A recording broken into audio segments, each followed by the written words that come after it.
el Dios de mis tiempos. Dígale a su vecino, tóquelo y diga, mi Dios es el Dios de mis tiempos. El Dios de mis tiempos. Mire qué cosa más linda es. Salmos 31:15. Vamos a leer lo que dice Salmos 31:15. Es un salmo escrito por David. A David el Señor le reveló muchas cosas durante su tiempo de vida. Y esto es una de las revelaciones más hermosas que hay en los salmos. David dice en Salmos, capítulo número 31, verso 15. Dice, léalo conmigo en voz alta. En tu mano, ¿qué dice? Están mis tiempos. Nuevamente, en tu mano están mis tiempos. Muy bien. Corporalmente hablando, físicamente hablando, el único tiempo en el que nosotros podemos vivir es en el tiempo presente. Solamente eso podemos hacer. Corporalmente solo podemos vivir en el tiempo presente. A mí me gusta mucho leer sobre teorías de conspiración. Me fascinan. Yo digo, más de alguna debe ser verdad. Me gusta leer bastante de teoría de conspiraciones. Y hay una que me ha hecho como, ajá, ¿será posible? Dicen que ya inventaron la máquina del tiempo.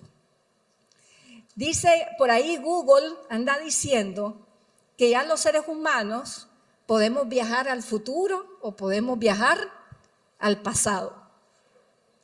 De hecho, en Google usted busca fotos y hay unas fotos bien interesantes porque se ven gente vestida así como en los años 30, en los años 20, 1920, que andaban con sus sombreros los hombres y andaban con sus bastones por ahí.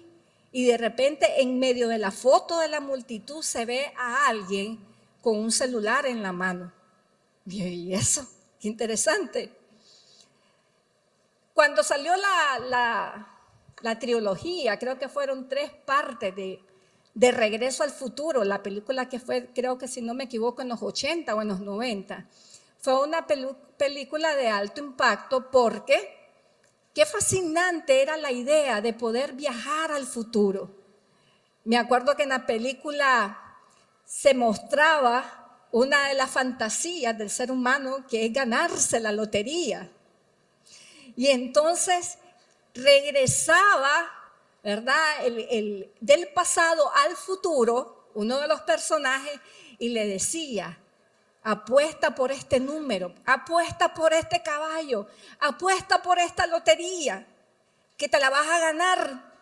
Y era fascinante ver la manipulación que una persona podía tener entre el pasado y también el futuro.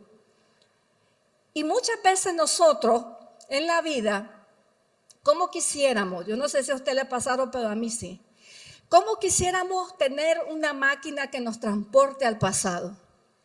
A ese momento donde le dijimos sí a algo que le debimos de haber dicho no. A ese momento en donde dejamos entrar en nuestra vida a una persona que solo vino a hacer desastres a nuestra vida. Que le abrimos la puerta de la confianza en nuestra casa a una persona que la traicionó y salió hablando mal de usted.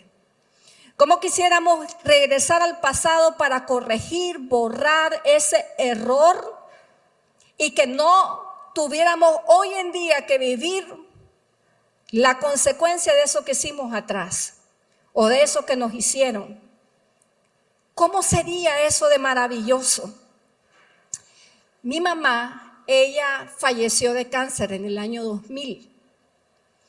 Y pensando en este tema me pongo muchas veces a reflexionar cómo me gustaría tener una máquina del tiempo y regresar y decirle a mi mamá, mamá, no se deje operar por este doctor. No se deje operar en eso porque eso no es lo que usted necesita esta cosa. Porque la enfermedad que arrastró a mi mamá a una muerte anticipada en 5 años desde su diagnóstico hasta que ella murió, ella ya estaba, fueron una serie de decisiones que se tomaron y fueron decisiones mal hechas. se dejó de operar de una manera en un momento que no debía haberlo hecho. Y un montón de cosas que pasaron que cómo me gustaría poder entrar ahí y decirle, no lo haga, esto va a ser un desastre en nuestra vida. Pero lamentablemente no podemos hacer eso. No podemos regresar al pasado y corregir. Y muchas veces nosotros quisiéramos decir, no vayas por ahí, no hagas eso, no te metas con esa persona. Qué maravilloso podría ser eso. Hay personas que no los tortura para nada el pasado. En el tiempo de la mente, en el tiempo que viene en la mente, hay personas que viven mucho tiempo en su pasado. Otras, como yo, que son de este equipo, vivimos atormentados por el futuro, ansiosos. ¿Qué va a pasar?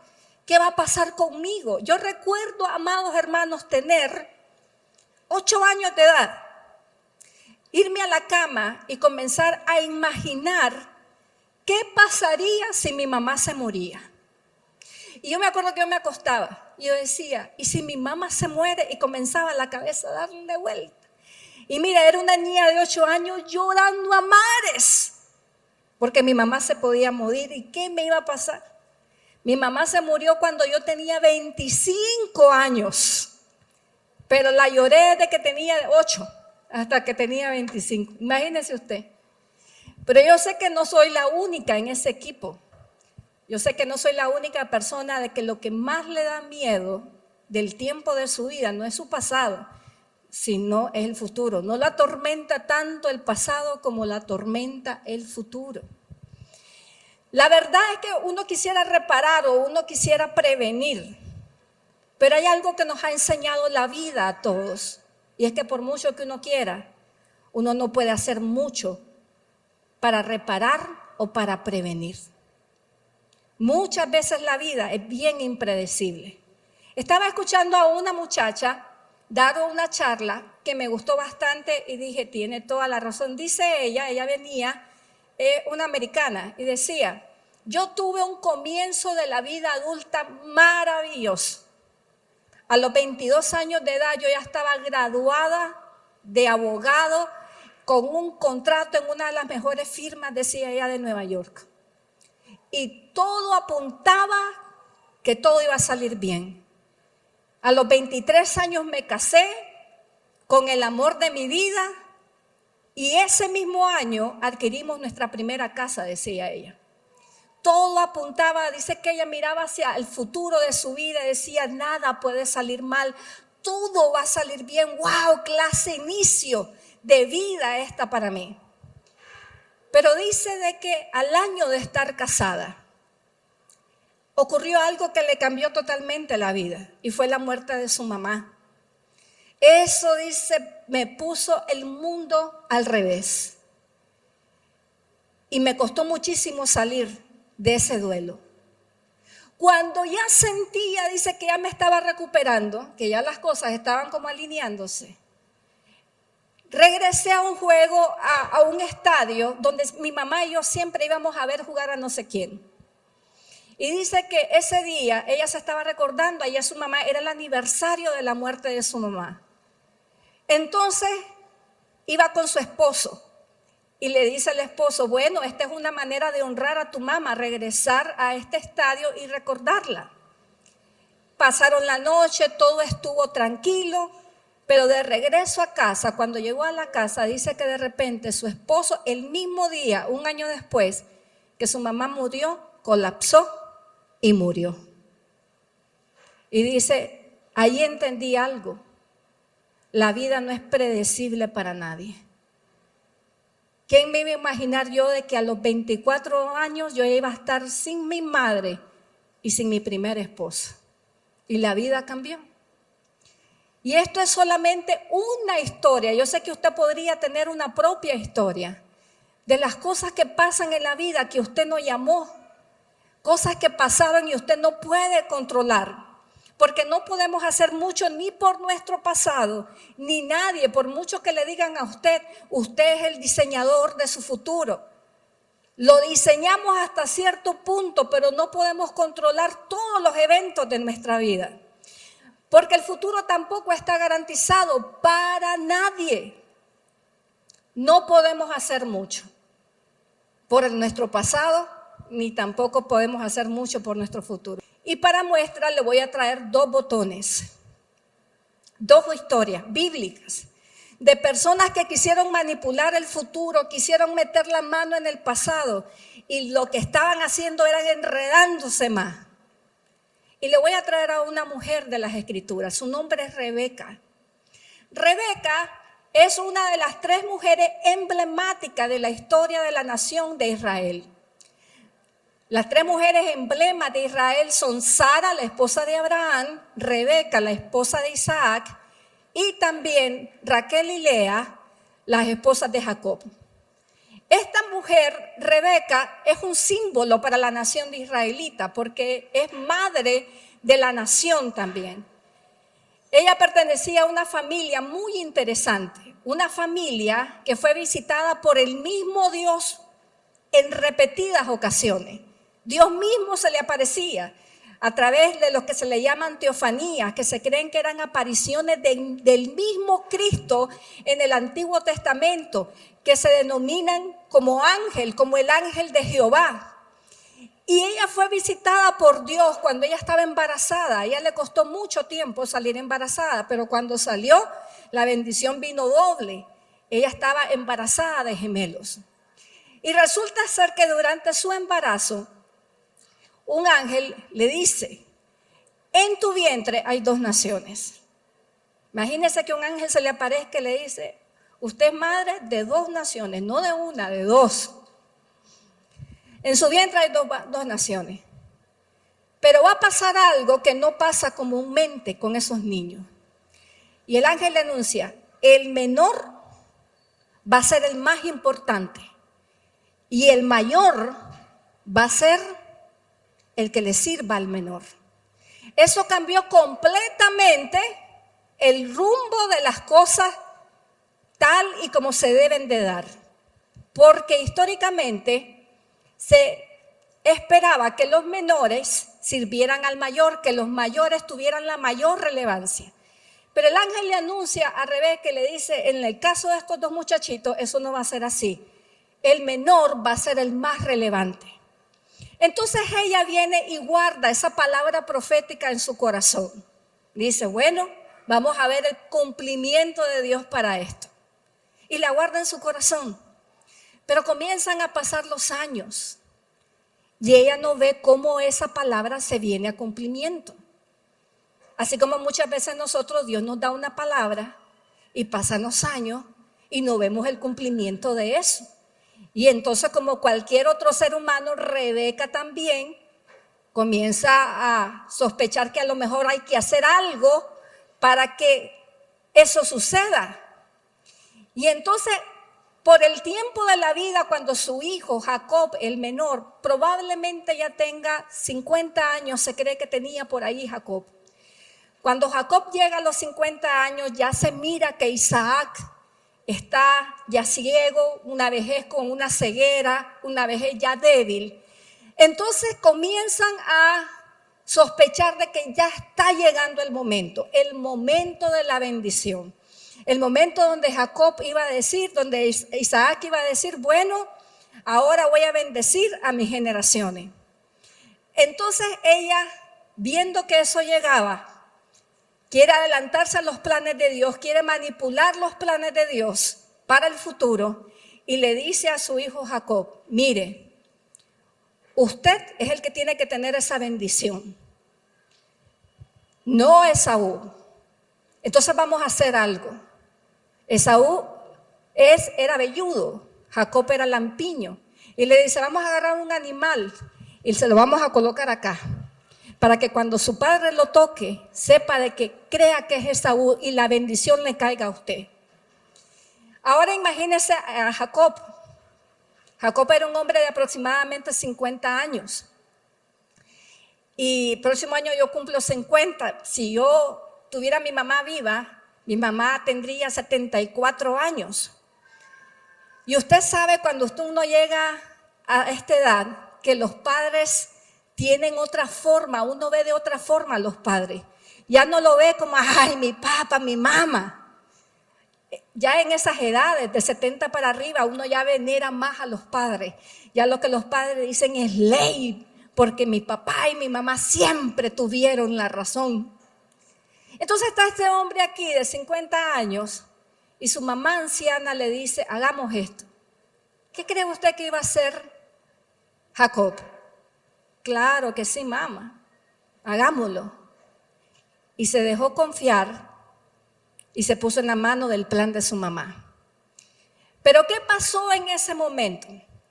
Bueno, efectivamente todo salió como ella planeaba, pero con lo que ella no contaba era que para su hijo mayor, Esaú, este evento no iba a ser cualquier cosa. Cuando Esaú se vio engañado y que le habían robado su primogenitura y la bendición de su padre, Esaú dijo algo y dice, cuando mi papá muera, quien mata a Jacob soy yo. Y mire, eso es una amenaza grave. No era como, qué bandido, ¿cómo me pudo haber hecho eso? No, lo voy a matar apenas mi padre muera, yo lo mato. Ahora imagínese usted a sus hijos, usted que tiene más de un hijo en su casa. ¿Qué haría usted si un hijo le dice, yo voy a matar a mi hermano? Eso es un desastre para todos en la familia. Y entonces ella se mira ante esta situación y dice, ¿y ahora cómo reparo el bendito error que acabo de cometer? ¿Cómo reparo haberle dicho a mi hijo, vaya, haga esto? Y esto es también una lección importante. Muchas veces los padres podemos, cambiarle la historia a nuestros hijos si no aprendemos a ser buenos consejeros, porque el padre no siempre tiene la razón. Y entonces ella se pone a pensar, ¿cómo hago? Y ahora, ¿cómo resuelvo esto? Y vuelve a llamar a Jacob. Y miren lo que le dice en Génesis capítulo 27, verso 42, le dice, cuando Rebeca se enteró de lo que estaba pensando Esaú, dice, mandó a llamar a Jacob y le dijo, mira, le dice, tu hermano Esaú está planeando matarte para vengarse de ti. En el verso 43 dice, por eso, hijo mío, obedéceme. Otra vez le pedí obediencia, le dice, obedéceme. Prepárate, le dice, y huye enseguida a Harán, a la casa de mi hermano Labán, y quédate con él por un tiempo. Ahora, cuando usted ve en la Biblia, esto de quédate por él con un tiempo, la palabra tiempo en la Biblia generalmente está asociada a lo que nosotros denominaríamos por un año. Un año. Y ella le dice, espérese un tiempo. Probablemente en la cabeza de ella decía, esto en un año está olvidado. Y le dice, hasta que se calme el enojo de tu hermano. Otra vez, ella contaba con que en un año todo iba a estar olvidado y su hermano ya se iba a calmar. ¿Y cuántas veces usted ha creído que cosas que uno hace, que usted ha hecho, usted dice, en un año ya nadie se va a acordar de esto? Eso pensaba también Rebeca. Pero mira lo que pasó. Verso 45 dice, cuando tu hermano ya se haya tranquilizado, o sea, ya daba por sentado que Esaú se le iba a pasar el asunto, y olvide lo que has hecho. No dijo lo que hicimos, lo que yo también te ayudé a hacer. Y eso es muy humano. Muchas veces hacemos cosas, pero los menos responsables somos nosotros. Y Rebeca le dice a su hijo, lo que has hecho, le dice, lo que hicimos. Sería mejor el pasaje aquí, ¿sí o no? Pero ella le dice, lo que has hecho, yo voy a mandarte, le dice, a buscar. No te preocupes, en un año yo te mando a buscar. ¿Por qué voy a perder, le dice, a mis dos hijos en un solo día? Le dice ella. Ahora, la historia dice de que no pasó un año desde que Jacob se fue huyendo de su hermano por haberle hecho caso a su mamá. No pasó un año, no pasaron 2 años, no pasaron 3, ni siquiera 5, ojalá hubiesen sido 10, sino que pasaron 20 años. 20 años pasaron. Porque hay errores en nuestra vida que nosotros creemos que en un año los tenemos resueltos. Pero el tiempo comienza a pasar y de repente vemos que no solamente fue un año. Las escrituras no hablan de la muerte de Rebeca. Cuando murió, solo dice que fue enterrada junto en la misma tumba que fueron enterrados Abraham, Sara y su esposo Isaac. Pero todos los estudiosos creen de que Jacob nunca volvió a ver a su mamá. Que antes que pasaran esos 20 años, ella había muerto. Ella no pudo reparar el daño que cometió a su hijo. No pudo. Yo me imagino a Rebeca año con año diciéndole a Esaú, hijo, olvídate de lo que hizo tu hermano. Eso es pasado pisado. Ya déjalo allí. La familia es importante. Tratando de insistir para que las cosas fueran diferentes, pero no fueran diferentes. Probablemente ella murió y jamás vio la reconciliación de sus dos hijos. ¿Qué nos enseña esta historia? Que muchas veces cuando uno trata de manipular las cosas y anda viviendo la vida en las fuerzas humanas, uno puede hacer muy poco para reparar errores del pasado. Y el pasado nos puede alcanzar también. Ahora, ¿qué pasa con los que no están preocupados por su pasado, pero les preocupa mucho su futuro? Les preocupa lo que puede pasar con ellos en el futuro. Hay gente que literalmente no duerme pensando en el futuro. ¿Qué podemos hacer para reparar nuestro futuro? Les voy a contar una historia. Es una historia que Jesús la plasmó para que de allí pudiéramos tener una lección de vida. Una parábola que se llama en las Escrituras el rico insensato. El rico insensato. Las Escrituras dicen que este hombre un día, ya bastante avanzado en edad, volvió a ver todo lo que tenía y vio sus graneros y dicen, ve, tengo bastante. ¡Qué genial! Acumulé bastante. Es más, se puso a pensar él, voy a derribar los graneros que tengo y voy a hacer más grande para que me alcance más cosas. Y entonces él pensó para sí, yo le voy a decir a mi alma, come y bebe, estate tranquilo, ya tienes demasiado acumulado para el resto de tu vida. Hay millonarios hoy en el mundo que pueden pasar hasta 100 generaciones de sus hijos y sus hijos van a ser millonarios, tienen tanta riqueza. Así estaba este hombre, ya tienes lo suficiente para muchos años. Y entonces él dice, come y bebe. Cuando usted escucha esa expresión en la Biblia, lo que quiere decir es, disfruta la vida. Eso es lo que quiere decir. En el libro de Eclesiastés dice, come y bebe. Eso es lo que Dios quiere. En otras palabras, disfruta la vida. Y mire qué bonita expresión porque dice, come, come. Y este hombre pensó para sí y dijo, va a estar tranquilo ya. Pero mire lo que le dice el Señor en Lucas capítulo 12, verso 20. Mire lo que le dice. Pero Dios, no se lo dijo ni su mamá ni su papá. No se lo dijo ni sus hermanos ni sus hijos. Sino que las Escrituras dicen que Dios habla con este hombre y le dice, necio le dice, esta noche vienen a pedir tu alma. Y lo que has provisto, dice, ¿de quién va a ser? El Señor interrumpe los pensamientos de este hombre que está imaginándose que su futuro va a ser grandioso, que va a estar disfrutando, que tiene dinero para el final de su vida y él está en una sola. Cuando en eso Dios le interrumpe el pensamiento y le dice, necio, nada de eso va a pasar. Hoy mismo vienen a pedir tu alma. ¿Sabe cuál es la lección de esto? La lección de esto es que la vida de nadie está garantizada. Nadie puede decir, yo voy a disfrutar, yo voy a pasar por esto. No, no contamos con el día de mañana, eso es una decisión de Dios. Y entonces uno se está atormentando por un futuro que muchas veces no va a llegar. porque nadie puede decir hasta este lugar, hasta este día voy a vivir. Entonces usted dirá ahora a la pastora, qué mensaje como que más negativo, no puedo hacer nada por el pasado, no puedo hacer nada por el futuro. Y entonces me vino a animar o a desanimar. ¿A qué vine a la iglesia? Espérese, voy para allá.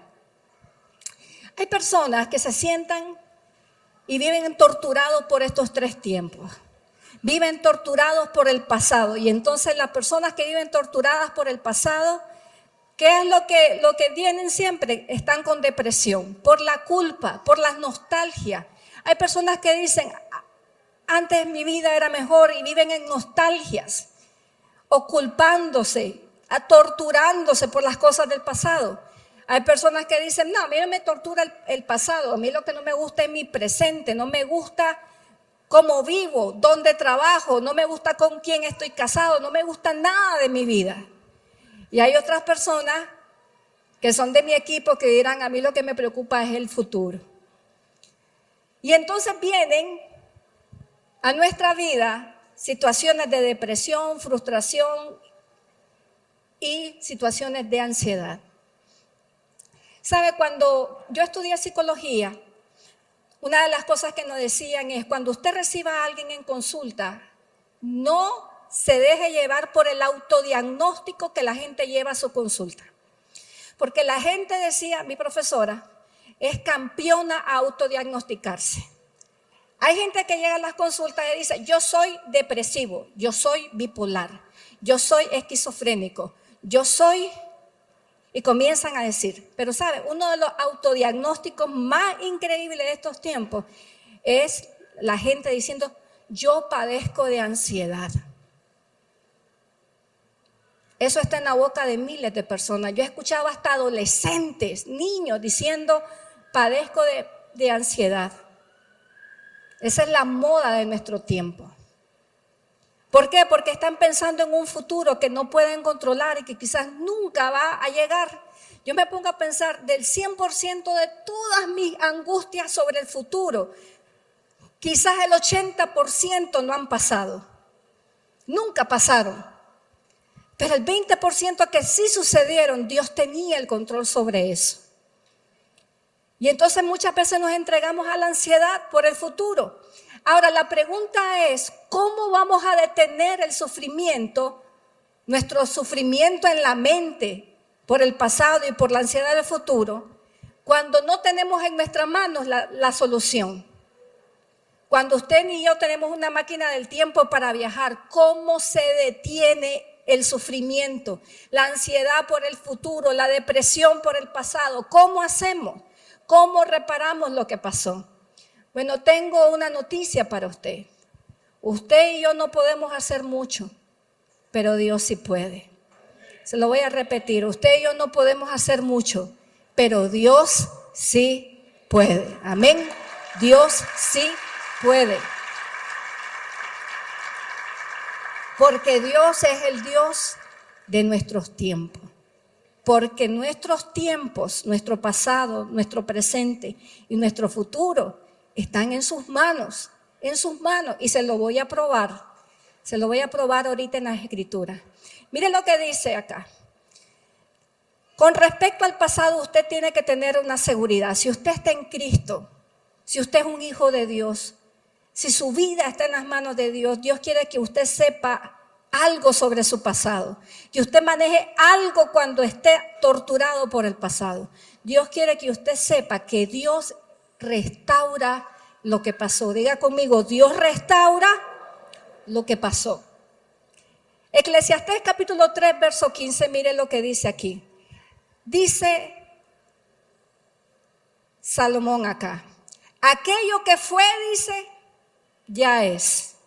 Y lo que ha de ser, fue ya.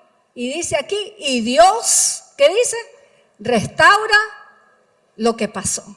¿Sabe lo que está diciendo este texto? Que para Dios, tanto el presente como el pasado o el futuro es la misma cosa. Por eso dice aquí, aquello que fue, ya es. Y lo que ha de ser, fue ya. Y Dios va a restaurar lo que pasó. Para Dios su pasado, su presente y su futuro es lo mismo. Dios sabe manejar los asuntos pendientes de su pasado. Dios sabe manejar las cosas que no salieron bien.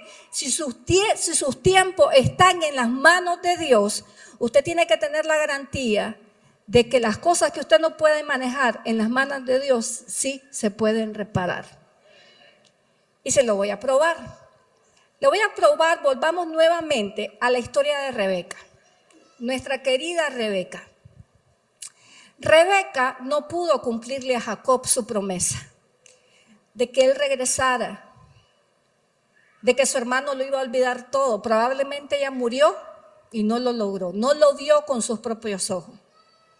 Así que pasaron 20 años y Jacob no supo noticia alguna de que su hermano quisiera volverlo a ver. Por 20 años. Mire, para mí, me pongo a pensar, ¿no? ¿Cómo será vivir 20 años sabiendo que hay alguien que a uno lo quiere matar? Que todo, lo único que falta es que te vuelva a ver y sos hombre muerto. Eso es un tipo de vida muy diferente, de psicología diferente. Y por 20 años Jacob no oyó noticia de su hermano. Entonces resulta que un día Dios le dice, vas a regresar a la casa de tu padre, vas a regresar para allá. Y en ese momento Jacob se llenó de miedo, porque imagínese usted que usted tenga que enfrentar su peor temor. Hay personas con las que usted ya no tiene una relación y le da miedo encontrarse en un centro comercial, en cualquier lugar o en la misma iglesia. Hay gente que no viene a la iglesia porque tiene miedo de encontrarse a otra persona de su pasado. Porque tiene que le hagan mala cara o que le cobren deuda. Ahora imagínese a Jacob saber que se va a enfrentar con un hombre que puso un juramento de que lo iba a matar. ¿Y sabe qué era lo peor? Que todavía el papá para esa fecha ni siquiera había muerto. Ellos ya habían dado por muerto al Señor, habían hecho todo un desastre ahí entre la familia y el papá seguía vivo. Imagínese usted adelantándose. A veces uno ve a las personas y dice, de este año no pasa, dice. Eso estaban pensando sobre Jacob, sobre Isaac. De este año no pasa, ya está viejo, ya se va a morir. Y el Señor, pasaron 20 años y seguía vivo. Así de que Jacob tenía que regresar, su papá no había muerto. ¿Y qué es lo que pasó?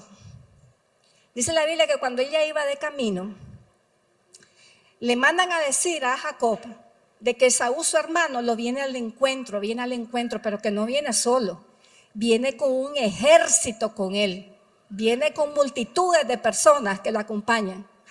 Y en ese momento a Jacob se le hace chiquito el corazón y dice, aquí terminamos todo. ¿Y sabe lo que él hace? Divide el campamento en 3, todavía no me pongan la imagen, divide el campamento en 3. Y le dice a las mujeres y a los hijos que él más amaba, ustedes vayan al final, el otro campamento viene para acá, el otro campamento va para allá.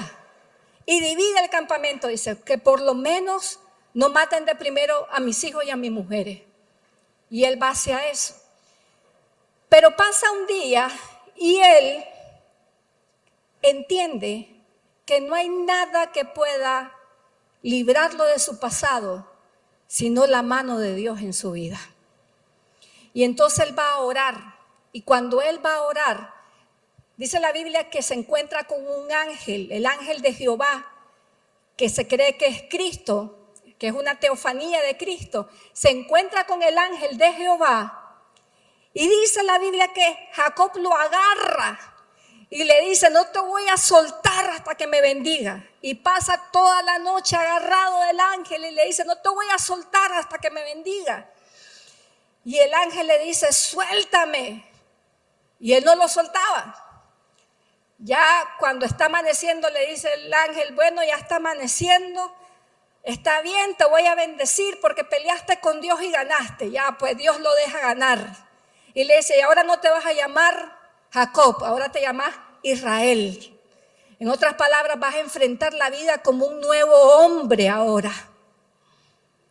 Y dice que lo golpeó la cadera y él quedó lisiado.